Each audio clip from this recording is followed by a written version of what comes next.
Major. First of all, when I open up my mouth, I shut it down until the light is overhead and darkness all around. All encompassing, I'm functioning, I'm summoning dungeons of cunning creatures until I gotta run and they running, I'm hunting. The rapping avalanche, I cast quickly, I pass cats like sands through hourglasses sickly. From ash I rise, I hack and slash, surprise. Phoenix down and is the only option unless you stopping. I give you round of applause if you gather up all of your guards. So I ain't gotta work that hard, I got gall, I run up and slaughter them all. It don't really matter who you gon' call them all, I run up and slaughter them all. And I bet it's gonna get crazy, amazing, blazing, I'm major. When you see that silver emblem hang around my neck, I end up suspending my bending. My Final Fantasy is never ending. My life stream is just an overdose on live stream. I'm frightening when I'm wielding the mic, it's like I'm lightning.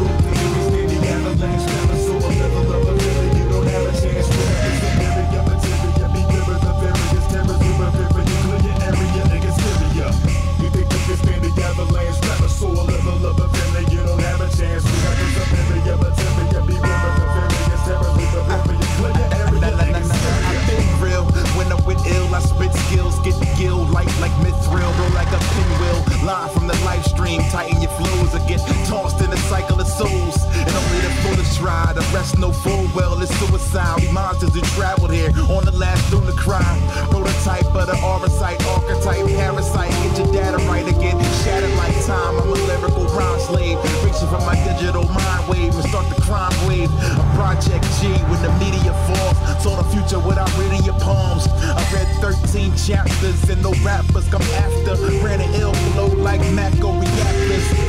Keep the system equipped to spray. Command counter with the ultimate. Bring it into your day. Absolute victory standing avalanche. Never saw a level of a family. You don't have a chance. We got the superior material. Beware of the various terrors. We revere you. Clear your area. Niggas Syria.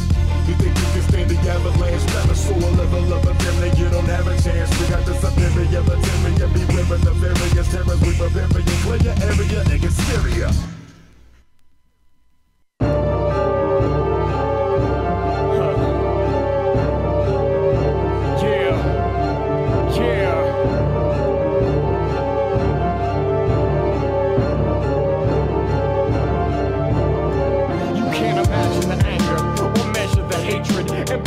My anguish, but I've been recreated, and I'm biding my time, calculated and waiting for my moment to rise and reap my repayments. My whole life was a lie. Everything I loved and held sacred was spit on, defiled, poisoned, corrupted, and tainted. I died as a human, cast down and forsaken. My soul was exhumed, reborn a one-winged angel. I'm wearing this world hellfire, tear it apart. I've had my revenge, but revenge wasn't enough.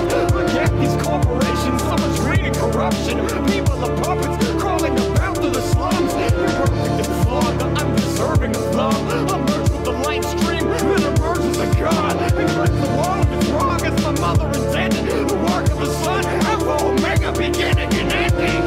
The meanest, the illest, the most villainous killer. Millions rocking the sword and having silver wrists. Product of an experiment gone wrong. Burn the village down and he's long gone. His name is Black Materia, media spellcaster, taskmaster. Many come before but none come after. Sephiroth, but they get to stepping off. If I saw many kill you before you get your weapon off. Listen, I ain't scared of you. Really, I'm prepared to do whatever it takes. I cut the head off a snake, so an angel with one wing is next to nothing. Gotta let you know one thing, we are coming. Behold a pale horse, a storm with gale force. His power is unstoppable, and therefore he's at the center of the earth, so we travel there. His shadow flare almost knocked me out my battle gear. The supernova is ferocious, destroy your solar system just to hit us with a dosage. Pluto going, Jupiter, Mercury roasted. Feel like dying, but somehow I'm focused. Level 99, my combat's explosive. For your heinous crimes, you must be demoted. Limit break, Omni slash, blaze enter his body fast. Barrett's catastrophe, hit him with multi-shotty blast. Zifa does a part 2, beat rush, somersault, water kick. Sephiroth eats all of it. Emergency, ain't no time for calling 911. How you stop hell? I know, final heaven. We face to face, man to man, sword to sword. His bloody body explodes, and it turns to ores. Didn't do it for fame, didn't do it for gain, but I still get a chill whenever I hear the name. The meanest, the illest, the most villainous killer. Millions rocking the sword and having silver wrists. Product of an experiment gone wrong. Burn the village down and he's long gone.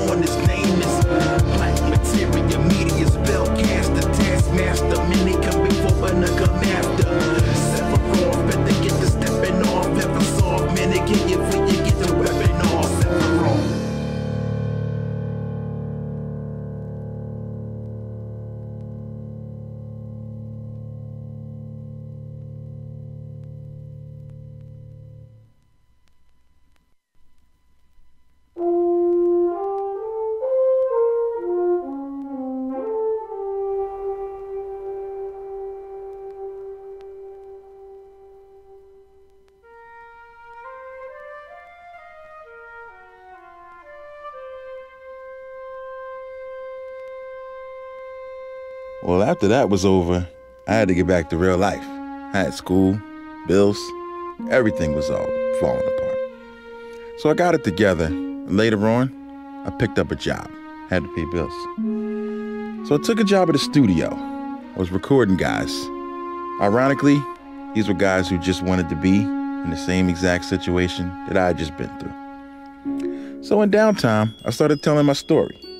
Made a few demos. They got around a little bit, but they were just for fun. The homie O'Henny heard a few tracks, told me about Rhyme Nation, the group and the label that he was putting together, full of like-minded cats who really wanted to make a change in society. I was down. They were teaching at Temple, teaching hip-hop of all things. That was fun, and I met a lot of cool cats. I met G, I met Storyville, I met D&3. D&3 and I formed a pretty huge bond. Started working on my first album called The Call. And I asked D&3 if he'd be down to handle some production, some mixing, things like that. And he did. Sounded pretty good. We got it all done, and the album dropped. Great reaction from the people. It led to some tours, some shows, a bunch of interviews, and a bunch of really cool opportunities. And then I decided to remix it. So we flipped it, did a remix tape. And that also turned out really good. And then things started getting a little weird to me, a little different, a little boring. I needed a new challenge. I was ready to move on to my next adventure. And it was Phoenix, the desert.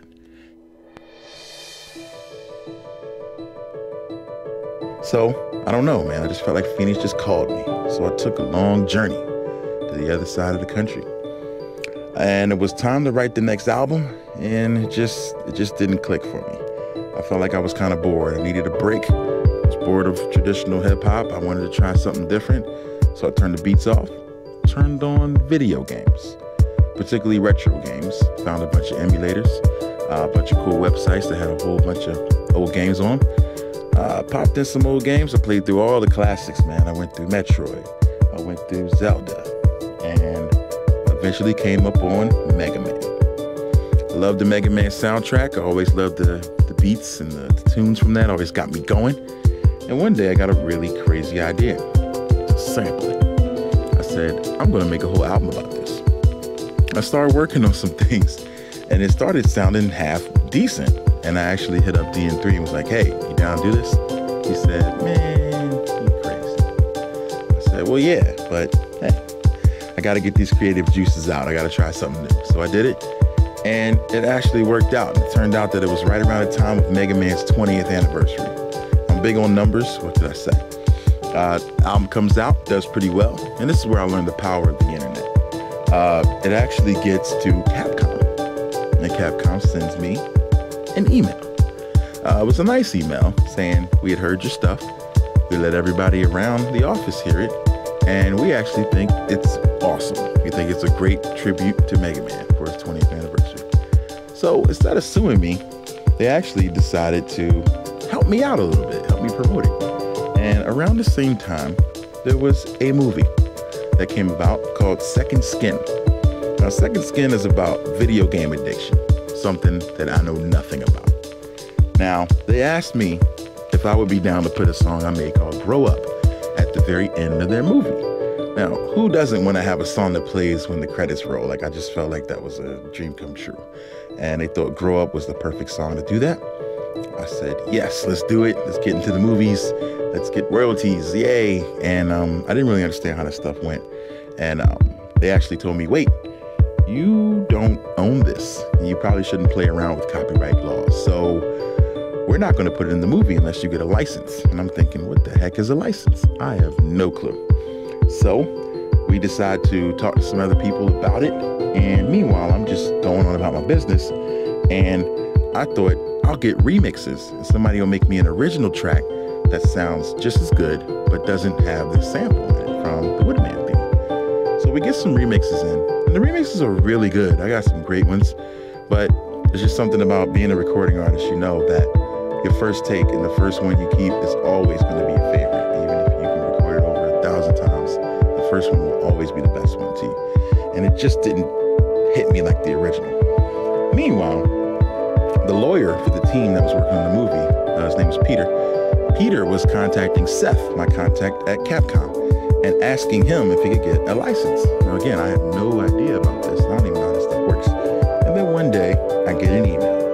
And the email is entitled, and I'll never forget because it's still starred in my inbox, Capcom's blessing for Mega Ran comes through. And so I read through it, and there's all this legal mumbo jumbo, and then there's a signature space at the bottom, and it is for a full exclusive license for Mega Ran, for Random to use Mega Man samples in music, and the license cost was $0.00. And I couldn't believe it. I smiled. I might have even cried some tears of joy. Man, I was already traveling with it and playing it at shows, but to be legit, man, it was the greatest feeling in the world, man. It beats getting sued, that's for sure. So the first thing I decided to do is call the guy who did my artwork and say, yo, let's change the artwork a little bit and let's put the Capcom logo right there on the front. Let everybody know that this is legit. So we did that, and things were going great, man. I did more albums after that. Creativity's flowing. I worked on Patches and Glue. I worked on The Eighth Day, and we did a whole bunch of other stuff. And then what happened next was the Online Hip Hop Awards fiasco, where a company ran this online hip hop survey, and it was in the form of an awards ceremony that where they would pick artists that they thought were on the rise. And I saw my name on the list one day, so I said, man, it would be cool if I won. So I hit up all my fans and asked them to give a whole lot of effort towards voting for me. And I was in the top 5, and they said the top 5 would go on to be nominated. And then next thing you know, I go back to it the day that it ends, and they take all the 5 that were out or that in it and put in a whole different 5 of people who were more well-known at the time, like some double XL freshman guys, you know. So it took out people who weren't as popular or maybe didn't have as much financial backing or didn't kiss as much butt. So I moved on, but I told my fans at the time, though, if I had done this and if I won this thing, I would make a new Mega Ran album, call it Mega Ran 9, which would be based on Mega Man 9. What happened was I should have won, so I wasn't mad. But since I didn't, I was like, well, I guess I don't have to do that. But I really felt like I did win and these guys did do what they were supposed to do.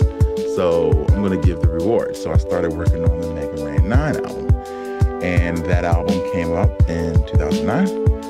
And it actually turned out pretty well. I liked it a whole lot. And there was a little tune on there called Splash Woman. That song has kind of been all over the place. It's popped up in a lot of cool places on TV, radio, movies, and things like that. And so moving forward, man, just led to more opportunities, going to Japan, to the deal with River City Records, to meeting up with Kay Murdoch. We're just mutual friends of each other's work, just continuing to work hard and just being, it's so funny how 2 parallel lines can eventually intersect. And I mean, we were kind of working on our own path, and the intersection was me sending him a CD, a demo, and I sent him the Mega Man album, and he liked it, and so he decided, let's work together. And we did, created for Famicom, and cool things have gone on and happened since then. More releases, more trips, more tours, and one of those was a trip to Florida, and it's a long flight, and I did not have anything with me to entertain me except my PSP. And my PSP had one game in it, and that was Final Fantasy VII. That was when I got the idea for a Mega Ran meets Final Fantasy album. Later on, didn't know what to call it though. Started working on the album, finished it all up. Had no idea what it would be named. I actually held a Twitter contest, and my good friend Z of Hips to Please decided the album should be called Black Materia. And there it was. It was perfect. It just, bing, it stuck in my mind. It was it. So the album was Black Materia. Thank you, Z. And thank you to everyone, of course, who's listened. And this one here was for Nobuo Uematsu, the entire Square Enix, Squaresoft staff, for creating a masterpiece that has stuck with me forever. Your vision, your amazing art, and your inspiration has touched me in so many ways. And I can only hope that this project can inspire somebody even a slight bit as much as you guys did with me. Well, I'm out of here. Peace.